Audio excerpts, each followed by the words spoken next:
Going into our conversation right now, we're looking at stocks behind NG's performance in 2024. It's been a roller coaster, a sort of performance for NGS despite the difficulties in the larger economy. NGS has continued to record gains across various various trading tables. Of course, some of the big stocks behind that success, we have the like of Dangote Cement.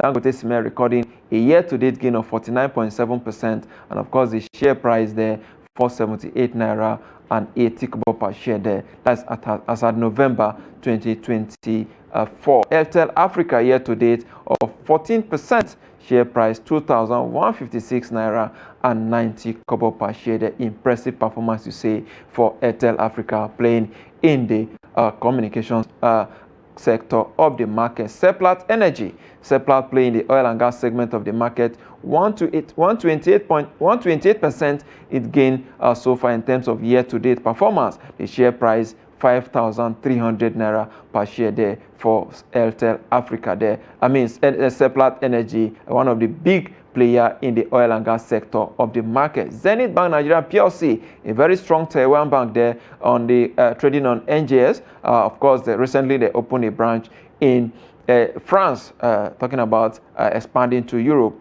It gained 15% year to date, and the share price is there 44 naira and 50 kobo per share. The banking shares are very, very liquid, and it's one of the sector that investors or players, market players, like to play in there. Jitco, another banking, tier 1 bank, they're also not doing badly there.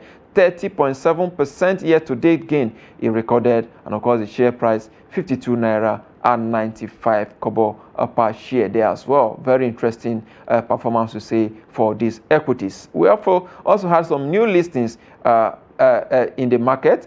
Some of the big ones, we've highlighted them. Transcorp Power PLC listing there as well, adding about 2.7 trillion naira to the market capitalization. Of course, there come Aradel Holdings, Aradel, another strong player there in the oil and gas sector, adding 2.25 trillion naira to the equity capitalization where it listed on the NJS bourse about a few months ago. It's been doing so well. It's been attracting a lot of investment, and of course investors are indeed putting their money in that stock, in that equities, as well as always featuring regularly on the trading tables. Let's speak to our stockbroker and of course the Chief Executive Officer of Steward Asset Management Limited, Mr. Steve Mwachuku. He joins me virtually from Abuja here. Good morning, Mr. Steve. Good morning, and thanks for having me once again. Always a pleasure, Mr. Steve, having you on the show. You've seen some of those stocks that indeed have pushed the market up to where it is today. What is your reaction? Most of them are high-capped equities.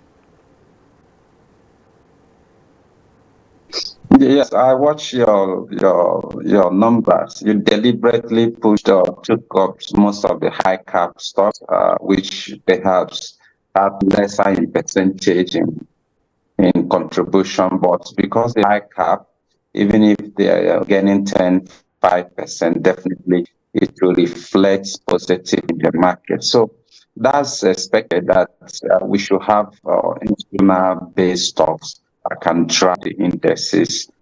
And as we have favored, a good number of them are driving the market, like you mentioned. In the banking sector, the GT are driving the market, the Zenith is there. The Fidelity actually in numbers was the most drivers in the banking sector. While you also, like you mentioned, you have the Orlando also making close to 600% year-to-date increase, but though it's not a high cap stocks like Seplat. So Seplat with around 120% increase is dominating in that sector. So a good number of them, even Connoy also with over 170 of over 300% increase in corn oil price from year-to-date performance. So a good number of these quoted stocks have actually given some kind of relief to investors at the capital market against the biting inflationary numbers. Perhaps it seems like the numbers are almost beating inflationary numbers, or perhaps challenging the inflationary number above 34.6%, while the gains for the year is above 30%. Quite an impressive year for investors at the capital market. Like I said, a good number of institutions that has good fundamentals have sustained this very growth we witness in the market. Mr. Steve, why are we seeing this a huge number? I mean, massive bargain hunting in large companies, despite the difficulties in the larger economy. Well, a couple of things are responsible for that. One is also most often when you witness a rally in the market, it's not just only the fundamentals, it's also as a result of lack of what to use the funds to do. What you see in the money market and capital market is a reflection of what is going on in the larger society.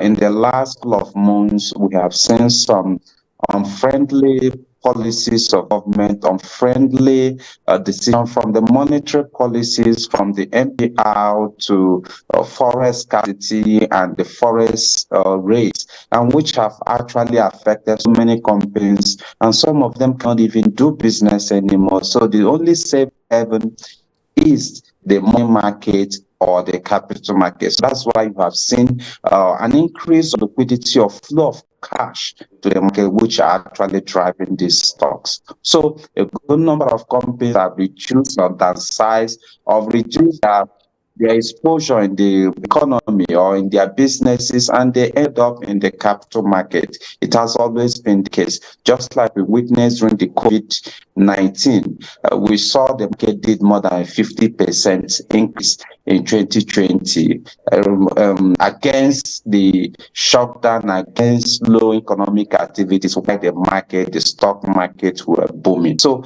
most often is because of idle funds. Like I said again, a number of businesses cannot indulge or engage in their usual business, so they push most of their idle funds instead of keeping it in the bank. Some keep in the bank in fixed deposits, some buy treasury bills, some buy bonds. So when you have a biting economic situations and are not giving businesses and entrepreneurs opportunity to strive and do better business, they result in these very instruments, like these idle instruments that you can sit in your house and still have some level of money or income accrued to you as a result of your investment. So that's why we continue to discourage the federal government from increasing their coupon rate for the bonds. Is making the economy unproductive. People will fix their money, buy bond or invest. Yes, it's good to invest in the capital market,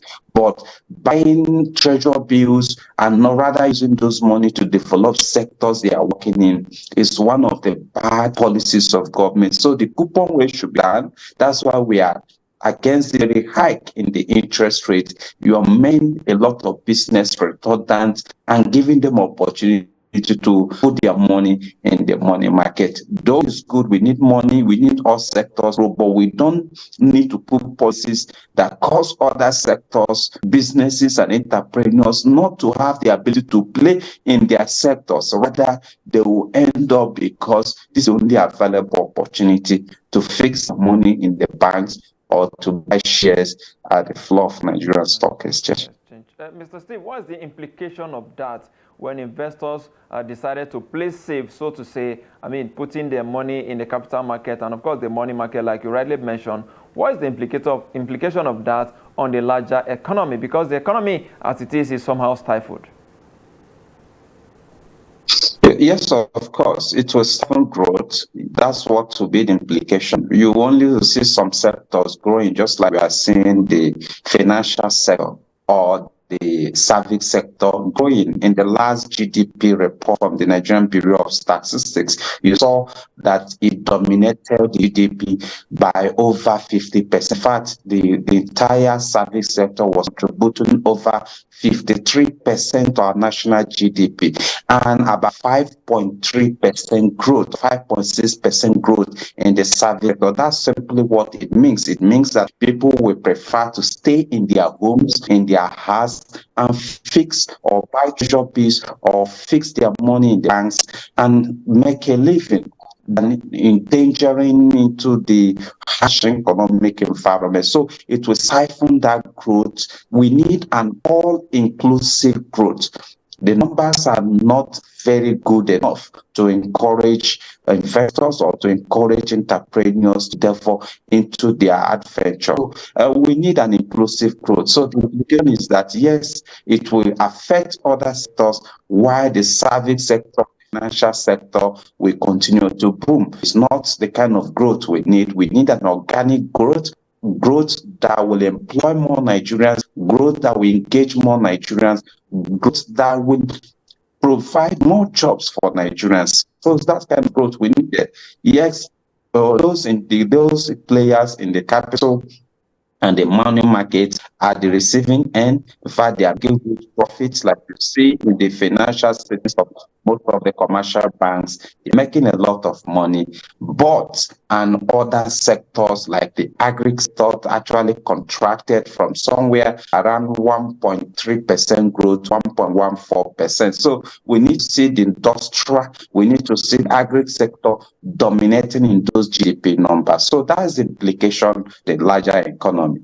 Indeed, Mr. Steve. Let's also look at the new listing that we had in the market. There are a couple of them, but we highlighted Transcorp Power PLC, which listed about 2.7 trillion naira. Of course, a very huge value there to the market cap. Aradel Holdings, also one of the new kid on the block, playing in the oil and gas sector, 2.25 trillion naira. It also listed, of course, a couple of with that, and of course, the performance of the Dangote, the Seplat, Airtel Africa, Zenith Bank, also, adding about 18 trillion naira to the market capitalization. How much of impact do you think this has, stocks have had on the NGX performance in 2024?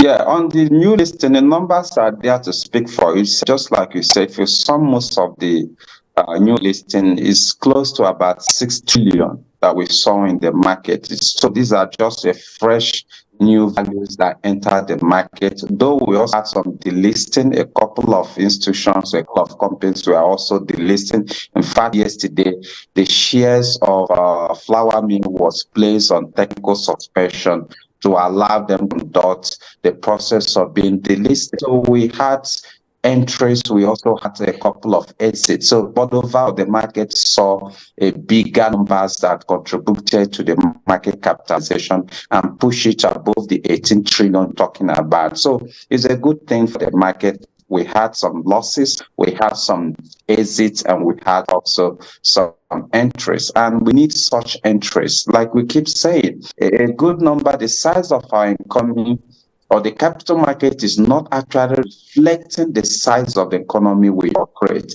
We need more listing. Likes of Glow needs to come into the market, just like Dangote, petrochemical plant. Dangote himself proposed that soon he will hit the market. We need some kind of listing. In fact, we even need NNPC to be listed now that NNPC is fully commercialized. So we need them to pass through the process of privatization and get listed at the floor of Nigerian stocks so that the market capitalization will be somewhere above $100 billion. As we speak now, we are still less than around or 36 or 37 billion dollars. So we need a market cap that will hit us somewhere above $100 billion. So we need such good listing, good companies that can return investment or return dividends to the people, giving Nigerians investors opportunity to be co-owners of these businesses. Like I said, NTN is already the market for a couple of years, and we need the likes of Glow to also be there in the market because they are taking from the people. They need to also give back to the people in form of dividends. Indeed, a very good one there, Mr. Steve. Let's look at the current market performance. It appears that Santa Claus has indeed entered the market early. It started last week. We've seen a very huge Santa Claus rally there. We saw it yesterday. The all-share index almost hitting 100,000 basis points there. So what do you make of the current market performance? Are we likely going to see this pattern of trade till the end of the year? Yes, it's expected. In the last trading days of the month, we always see this very desire, this very expectations of the investors to actually book in or cash in before the numbers will start rolling out. First and second week of January, you know that full financial statements of these companies will be released, and expectedly a good number of them who has good dividend payment history will be proposing dividends, and that's expected that investors will, cruise in now and take position so they can also have not only capital gains or share appreciation, they also have dividends, good dividend paid to them. So often we see this rally from now, even the first week of January, we expected the Santa to remain in the market. So it's expected, but the rate at which Santa is already, playing the market may not be as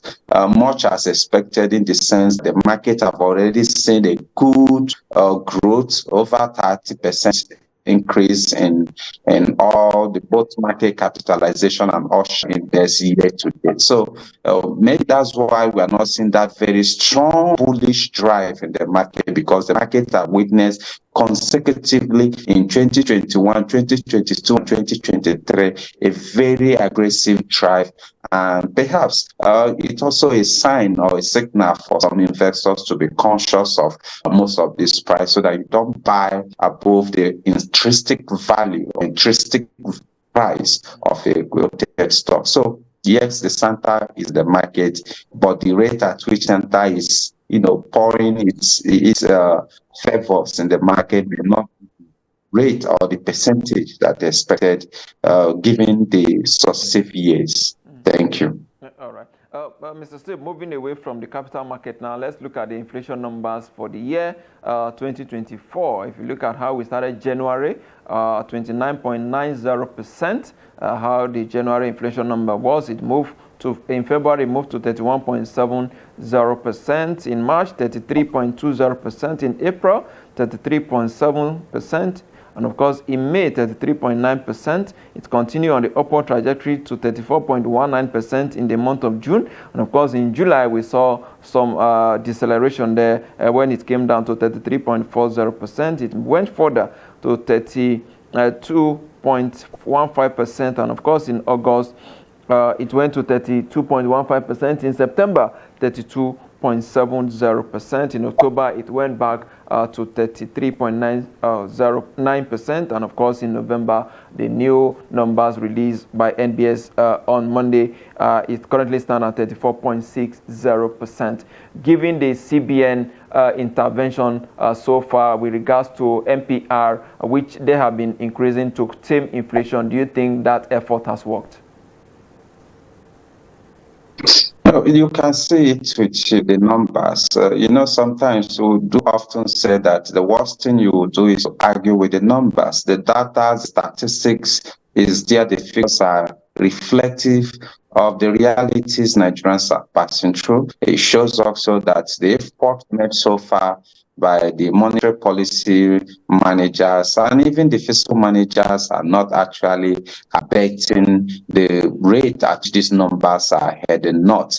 As we speak, an all-time high of 34.6% is not good for economy, with less than 300 trillion size of GDP economy, and with food inflation above close to 40%. It's not speaking good of us, and we have a good number or percentage of Nigerians who are poor. Just like statistics and numbers are also showing that over 140 million Nigerians are multidimensionally poor. So when you have food inflation and headline inflation, both these very numbers that we are seeing this period is not speaking good. CBN so far may have been doing their best to see if they can control the volume money in circulation as we speak. The CBN number shows that more than 107 trillion naira is there in circulation and over 4 billion in cash component or cash equivalent. So it shows that yes, we have excess money in the market, excess money in the economy, but they are not reflective of the living conditions of Nigerians, and they are pushing these numbers north. 34.6% is ridiculous, it's outrageous, and these very policy managers need to do all their best to bring this number to somewhere reasonably okay.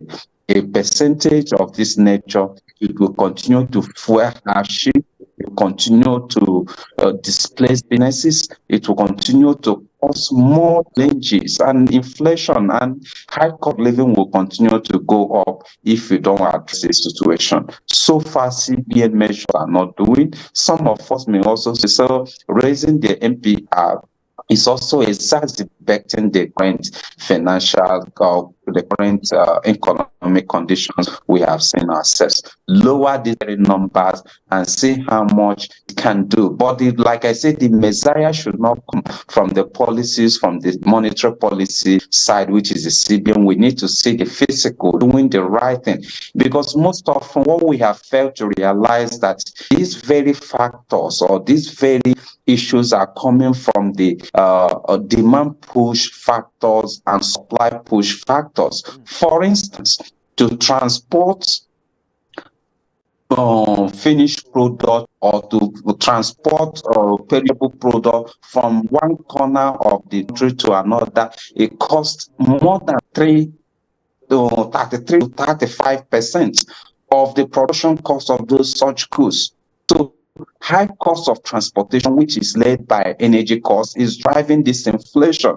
These are supply push or demand push driven inflation. So we need to address issues around the exchange rate, issues around petroleum prices and diesel, and issues around even the flow of cash in the system. We have witnessed that most of the money, volume of cash in the systems are not turned to productivity. FARC and federal government and federating states and local government continue to share trillions of naira, and a good percentage of these monies are not put into productivity. They continue to exacerbate the current economic conditions. When essays of governors spend, when ministers spend, when the executive chairmen of local government and their PA spend, they spend largely because most of these monies are received as salaries and allowances. They are not productively earned.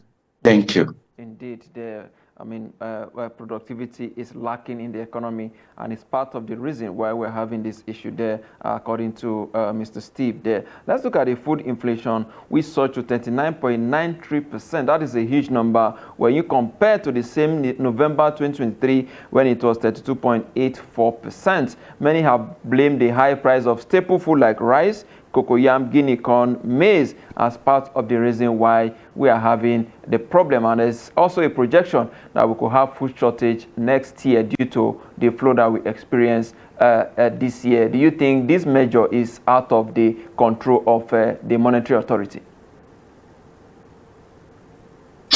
I keep saying that the measures to be taken to address most of these crazy inflationary numbers shouldn't come from the monetary policy. They should come from the fiscal policy because they are more of demand push, from the demand push factors. Like I talked about, what would CBN do to control the crazy rise in the price of petroleum products? It's totally not a monetary policy decision to have a petroleum product sold relatively okay for the emerging economy like Nigeria. So it's totally out of the control of the CBN. Only what we expect the CBN to do is to stabilize the exchange market and get this very exchange, the forex, sold to those who really need it. find money, find this forest by making sure that you cut off these very round tripping issues around individuals round tripping this very forest, and make sure that you make a dedicated and deliberate supply to real investors or real businesses that needed this very funds. So that's a way to tackle it. Then we are talking about also the issue of cost of this very exchange rates. Beyond making supply, the high cost of it is also need to be addressed. We cannot be talking about driving the numbers down when we have an exchange rate selling at 1,600 for $1. It cannot because what it simply means is driving the input cost high. If I'm a manufacturer or an import of any of the finished goods buys this very forest at 1,005, 1,006, or 1,007, as case may be, is going to input all the cost to consumers. The item perhaps he bought in January, just like your numbers are showing, he bought dollar at 1,001 or 1,000 in January, now he's buying at 1,006, simply means that the same percentage or proportion of increase will be inflated on the consumer. So there's no magic you can do to drive the inflationary number down, except you address this very core issue. Like I said, they are from the supply and demand push factors. So they need to be addressed. We need to address these issues and place some level of conscience or dedication of policies and resources to address them. I thought about the issue of transportation costs.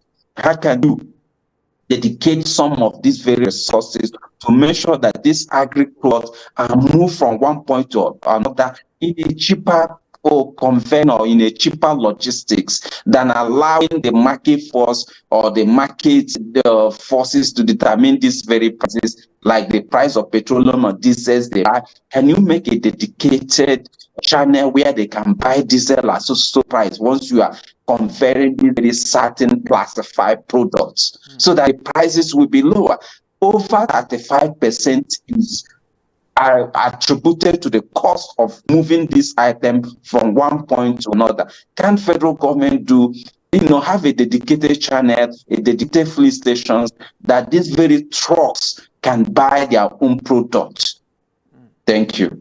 Indeed, passionate Steve there as well. Let's wrap up with this question. You talk about some of the challenges we're facing, but look at the targets of the federal government. We want to hit $1 trillion economy by 2030. I mean, given some of the challenges you've highlighted, are we on the right path? Because many analysts say we need to grow at least 38% annually for us to be able to achieve that. More than even 38%, we need to be growing above 80% to achieve that 2030. 2030 is just about 6 years or 5 years from now. So, and you still have an incoming less than $200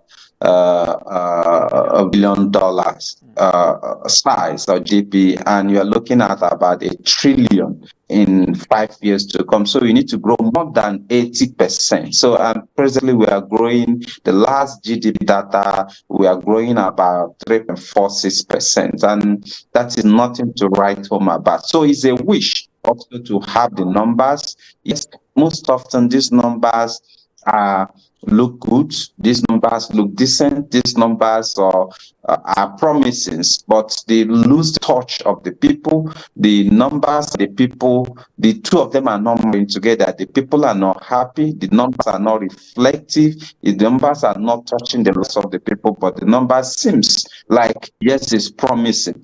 Can we go there in 2030? I think it's a wish. And let's continue to press the right buttons, do the right things, and make sure that we dedicate a good volumes of money that could drive these very sectors that will give us a larger GDP, like the agri sector, the industrial sector, What are we doing to make sure that we also have some level of bilateral agreements with some of these nations that has these technologies so that they can transfer most of these technologies to our local manufacturers, to our local industry, so that we can expand in our production?